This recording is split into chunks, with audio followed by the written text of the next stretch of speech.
Hey, it's episode 31 of That Marketing Show, brought to you by Coffee Group. Hey, I want to talk to you today about reputation management. We've had a rash of Yelpings out there recently. In fact, they've even made the newspaper recently with their hijinks, as we might want to say.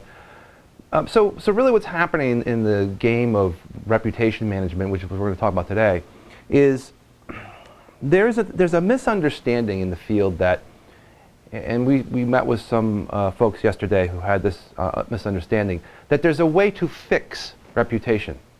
There is no fix to reputation. Your reputation is your reputation. Now, there might be people who have been past employees or bad customers, or who knows what the situation is where they've had a negative remark. But the answer is not to suppress the negative remarks. The solution, and this is what we've come to as a conclusion for a lot of the clients who've come to us with this issue, and it especially starts with Yelp, and we'll discuss that in a minute, is we really need to talk about the association of value by being with you or your company.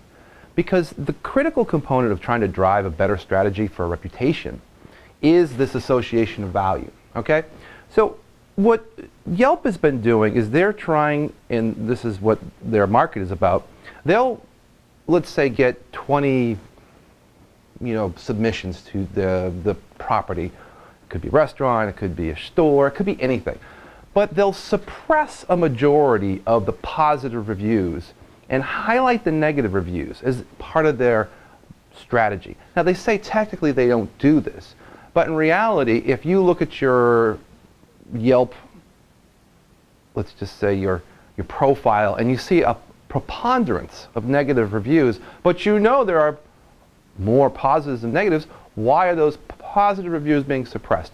Well, in its infinitesimal wisdom, greed takes an easy path when it comes to be able to suppress data. Because if you can take data away from someone else that's been publicly posted, well, you can get the idea that someone would want to probably go after and pay to have that positive data reinforced. So Yelp's game, especially in the world of the internet marketing space, has been predominantly try and call up customers and let them know, hey, your profile, just want to let you know there's a lot of, not so positive comments in there. If you work with us, we can help you get around that issue. And then they'll release the positive reviews.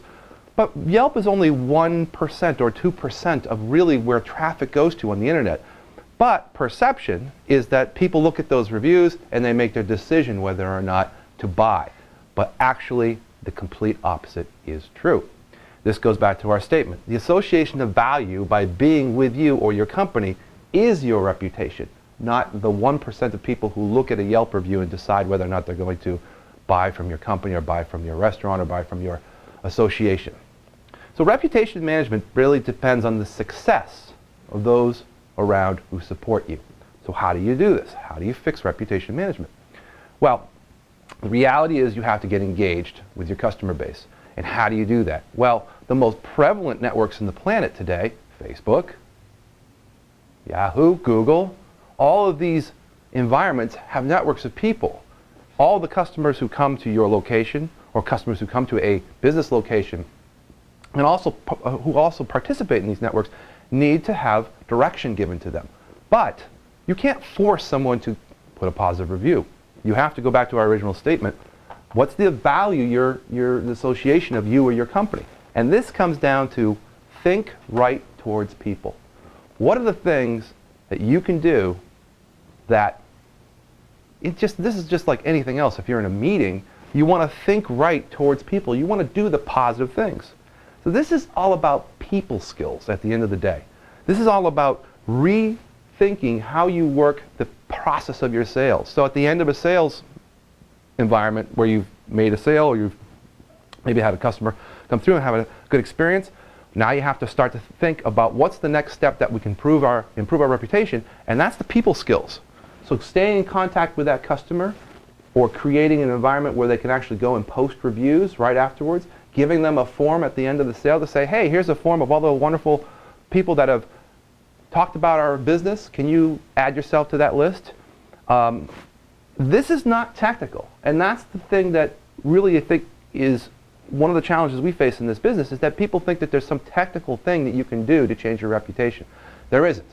And if anybody says they can do this from a technical standpoint, they're trying to sell you something that doesn't actually work. And the reality is that you are lifted to higher levels by cultivating the quality of being interested in your customer.